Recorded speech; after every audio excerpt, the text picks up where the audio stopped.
Abraham Lincoln was the 16th President of the United States, serving from 1861 to his assassination in 1865. He played a large role in the emancipation of slaves during the United States Civil War. Though he was fundamentally against slavery and found it to be morally wrong, Lincoln could not directly free the slaves early in the war due to fear that such an action would cause border states to defect to the Confederacy, which would be detrimental to the preservation of the Union. Preserving the Union was extremely important to Lincoln and was his priority throughout the Civil War. Nearing the end of the first year of the war, Lincoln attempted to initiate a plan which was called compensated emancipation. The goal of this was to offer border states money in return for the freedom of their slaves.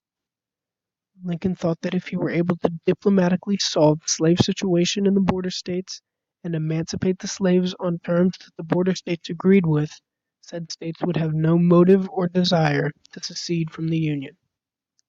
Lincoln also saw this as a way to more quickly end the war.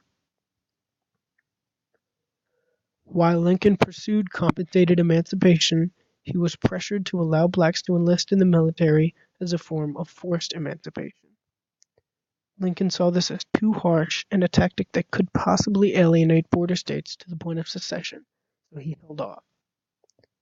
When Lincoln proposed the bill that would allow the possibility of compensated emancipation, it passed in the House of Representatives and in the Senate.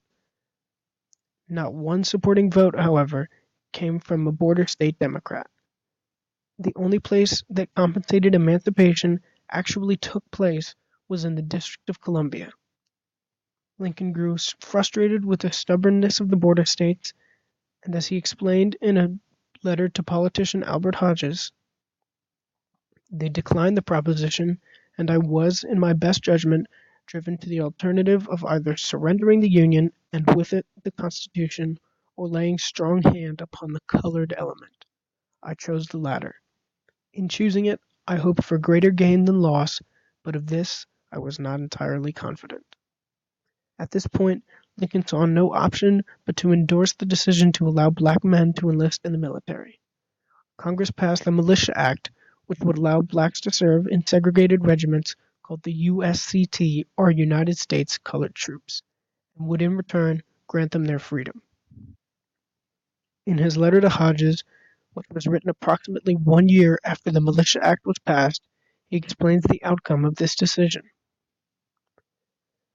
More than a year of trial now shows no loss by it in our foreign relations, none in our home popular sentiment, none in our white military force, no loss by it anyhow or anywhere. On the contrary, it shows a gain of quite 130,000 soldiers, seamen, and laborers. Lincoln explains to Hodges the undeniable benefit of the addition of African American troops to the Union Army. Though the addition of black troops to the Union Army was clearly a massive help to the North, not all Union Army men or Republicans were supportive of this measure. Black troops in the Union Army often faced race-based discrimination, being stuck with non-combat jobs and cleaning up after white soldiers. Some white soldiers would eventually be persuaded by the heroic acts of African American soldiers when they were needed for battle, especially in the later stages of the war. Though racism was still prevalent throughout the Union Army and the North as a whole, black soldiers in the USCT would earn the respect of military commanders because of the extent to which they assisted the Union victory. Were it not for Lincoln's decision to enact this measure, the Civil War and the rights of black men in America could have been changed drastically.